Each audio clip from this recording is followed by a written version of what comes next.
Welcome to the Sound of Resistance channel. The tension between Russia and Ukraine doesn't stop. New information has emerged in this war that is getting bigger every day. The reason for the silence of Vladimir Putin and Russian generals for several days became clear, especially after the latest Kherson incident, everyone wondering what Vladimir Putin would do. Ukrainian intelligence agency shared with the public Moscow's plan to change the course of the war. According to the news in the American and British media, Russia is preparing to carry out a false flag operation in Belarus. According to the report of the main Directorate of Intelligence of Ministry of Defense of Ukraine, Putin's forces plan to target the Ostrovest power plant in the Grodno region and the infrastructure in Brest. According to the same report, Russia plans to carry out this operation in a way that blames NATO or Ukraine. It is stated that in this way, Russia will try to put Ukraine and NATO in a difficult situation and to draw Belarus into the war. The entry of Belarus into the war means the opening of the second front in the Ukrainian war. Some military experts comment that the entry of Belarus into the war is Russia's last chance for victory, which has regressed on the ground. A possible attack from Belarusian territory was among the topics discussed throughout the summer. However, the Ukrainian armed forces reported that the situation on the Belarusian border does not show any significant change. However, with the autumn months, Russia started to deploy troops on Belarusian territory again. The situation has reached even more alarming dimension with the partial mobilization announced by Russia. According to Ukrainian intelligence, 20,000 new mobilized Russian troops are expected to be deployed in Belarus. Lukashenko announced the establishment of a joint military task force with Russia on October 10. This was the day of a major rocket attack, including rockets launched from Belarus. Until recently, there were 1,000 Russian soldiers in Belarus. These included attack aircraft specialists, as well as crews on radar stations, 4 Iskander tactical missile systems, and 12 S-400 anti-aircraft systems. Although the head of the Belarusian Military Cooperation Department, Valery Rivenko, claims that there are 9,000 soldiers in the country, it remains unclear how much this number has changed. If the photos on the internet are to be trusted, recently mobilized Russian soldiers began to be deployed to Belarus. Belarus announced on October 17 that about 170 tanks, mortars and 200 combat vehicles will be sent from Russia as part of the new joint force.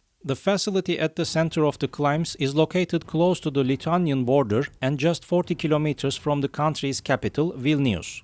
After the news that Belarus would support Russia, President of Belarus Alexander Lukashenko made a statement. Belarusian President Alexander Lukashenko stated that they have reached an agreement with Russia on the creation of a joint regional military unit. Lukashenko made a statement about the country's security at a meeting with the authorities in Minsk, the capital of Belarus. Stating that the situation around Belarus was tense, Lukashenko claimed that Ukraine was planning to attack his country, emphasizing that they will give the necessary response to this. The owners of the Ukrainians are forcing us to start a war against Belarus to draw us into the war. They are doing this to settle both Russia and Belarus, used his statements.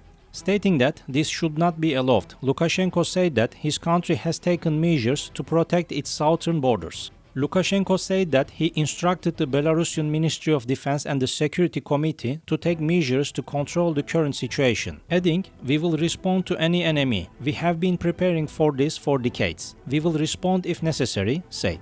Reminding that he met with Russian President Vladimir Putin last week, Lukashenko said, "Due to the increased tension on the western borders of the Union state, we agreed on the creation of a regional military contingent of the Russian Federation and the Republic of Belarus. This is written in our documents," said, stating that they will activate the said unit in case of an increase in the threat level. Lukashenko said, "The base of this group will be the army, the Belarusian armed forces. The process of forming this group has begun."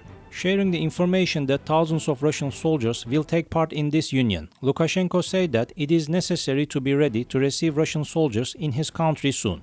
Belarus, which has supported Vladimir Putin and Russia's plan to invade Ukraine since the first day of the war, is followed closely by the world. Following the latest developments, the new statement from Ukraine once again revealed the critical role of Belarus in the war.